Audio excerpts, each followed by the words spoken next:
Hello ನಮಸ್ಕಾರ. ನಾನಿದ್ದೀನಿ ಇವತ್ತು ಗೊಂಬೆಗಳ ನಗರಿ ಚನ್ನಪಟ್ಟಣದಲ್ಲಿ. ಅಂಡ್ ಪಾರ್ಗೆ ಇಲ್ಲಿ ಯೂಸ್ ಮಾಡ್ತಿರೋದು ಸೋಲಾರ್ ಪ್ಯಾನಲ್ಸ್. ಒಳ್ಳೆ ಜಾಗ ಪರ್ಚೇಸ್ ಮಾಡೋಣ, ಅಲ್ಲಿ ನಮ್ಮ ಭೂಮಿಯನ್ನ ನೋಡ್ಕೊಳ್ತಾ ಹೋಗೋಣ ಅಂತ ಎಷ್ಟೋ ಜನ ಕನಸು ಕಾಣ್ತಾ ಇರ್ತಾರೆ. ಮದರ್ ಅರ್ತ್ ಫಾರ್ಮ್ಲ್ಯಾಂಡ್ಸ್ ಅವರ ಪ್ರಾಜೆಕ್ಟ್, ಇವರು 3 ಪ್ರಾಜೆಕ್ಟ್ ನ ಕಂಪ್ಲೀಟ್ ಮಾಡಿ ಈಗ 4th project and 5th project ಕಡೆ ಹೆಜ್ಜೆ ಹಾಕ್ತಾ ಇದ್ದಾರೆ.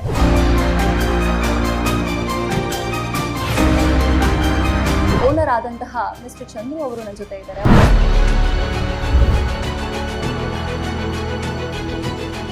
ಈ ಕಂಪ್ಲೀಟ್ ಪ್ರೋಸೆಸ್ಗೆ ಅಥವಾ ಪ್ರಾಜೆಕ್ಟ್ಗೆ ನಮ್ಮ ಇನ್ವಾಲ್ವ್ಮೆಂಟ್ ಹೇಗಾಯ್ತು ಸರ್? ಸೊ ನಾವು ರೈತರ ಕುಟುಂಬದಿಂದ ಬಂದಿರೋದ್ರಿಂದ ನನಗೆ ಈ ಅಗ್ರಿಕಲ್ಚರ್ ಬಗ್ಗೆ ತುಂಬ ನಾಲೆಜ್ ಇದೆ. ಸರ್, ಚನ್ನಪಟ್ಟಣ ಅನ್ನೋದು ಬೊಂಬೆ ನಾಡು. ಇಲ್ಲಿ ಫಾರ್ಮ್ ಲ್ಯಾಂಡ್ಸ್ ನ ತಗೋಬೇಕು ಅಂತ ಇರುವಂತಹ ಜನರಿಗೆ ಇದರ ಮುಂದಿನ ಭವಿಷ್ಯ ಏನು ಸರ್? ದಿವಸ ರೇಟ್ ಆಗ್ತಾ ಇದೆ, ಅಗ್ರಿಕಲ್ಚರ್ ಲ್ಯಾಂಡ್ ಕಡಿಮೆ ಆಗ್ತಾ ಇದೆ. 450 acres ಅಂದ್ರೆ ಏನು ಸುಮ್ಮನೆ ಸರ್? ನಾವು ಪ್ರಾಜೆಕ್ಟ್ನ ನಾವು ಕಂಪ್ಲೀಟ್ ಮಾಡಿರೋದು ಎಲ್ಲವುದು 100% ಡೆಲಿವರಿ ಕೊಟ್ಟಿದ್ದೀವಿ.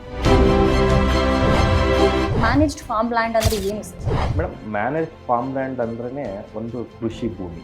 ನೀವು ಇದ್ರ ಮುಖಾಂತರ ಈ ಪರಿಸರಕ್ಕೆ ಏನು ಕೊಡುಗೆ ಕೊಡ್ತಾ ಇದ್ದೀರಾ ಸರ್? ಯಾವುದೇ ಒಂದು ಕೆಲಸನ ಶ್ರದ್ಧೆಯಿಂದ ಮಾಡಿದ್ರೆ 100% ಅದರೊಳಗೆ ಲಾಭ ಇದೆ.